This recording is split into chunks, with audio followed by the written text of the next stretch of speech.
Hello, so we're going to do some hand-drawn texture today. So remember that texture is how something feels or how it looks like it feels. So we're going to be using visual texture, how something looks like it feels.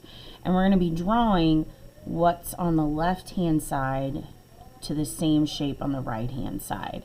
And you can see the names of the different textures: soft or smooth, rough, hairy, sharp or spiky, bumpy, lumpy, scaly. So you're going to do this in pencil. I am going to do this in a green marker so that you can see what I'm doing. I feel like if I do this in pencil, you're not going to be able to tell.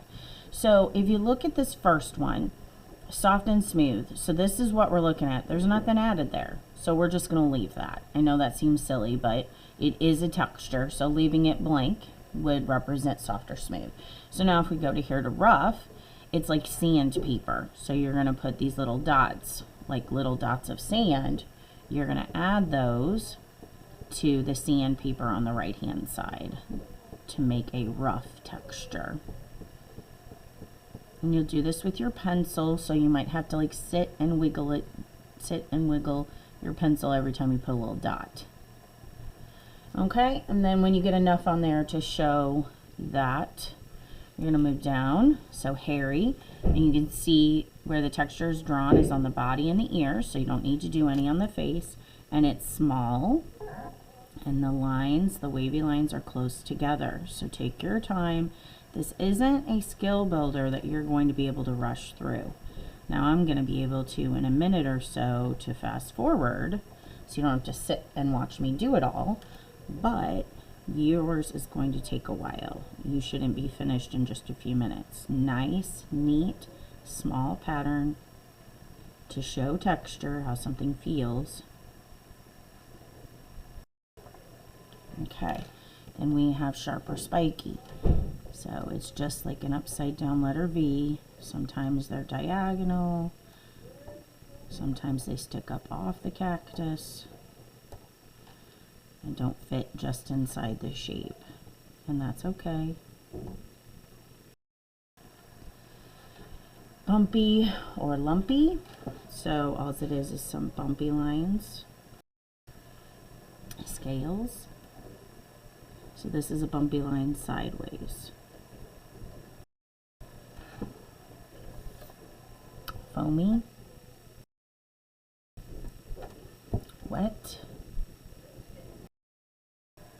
Now while you're doing this, think of some artwork you can make showing texture. What could you draw with wooden texture? What could you draw with woven texture?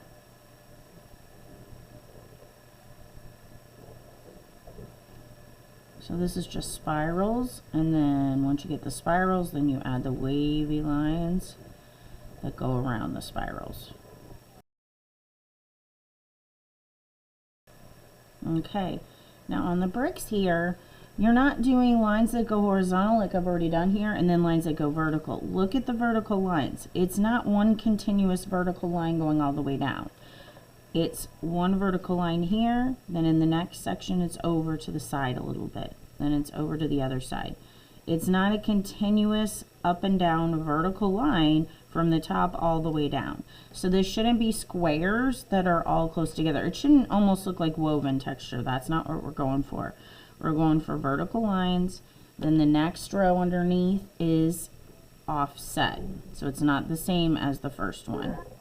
So these vertical lines are not touching each other.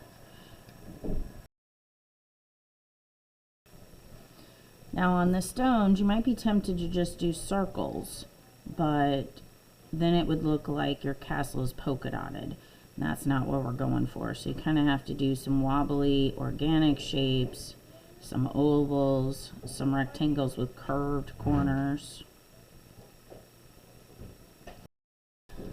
Cracked, that looks like kind of a zigzag line or almost like a branch, a tree branch. And then wings, this is scales like we did over here, only instead of them being short, they're longer. All right, and then that's how you're going to complete your 2 hand-drawn texture pages in your sketchbook. Your skill builders, demonstrating texture visually. So when we touch this, it's not actual texture, it's visual texture. It's not touch texture. We don't feel those spikes, we just see them, so we know it's spiky. And that's how you're going to complete your texture, hand-drawn texture skill builder pages.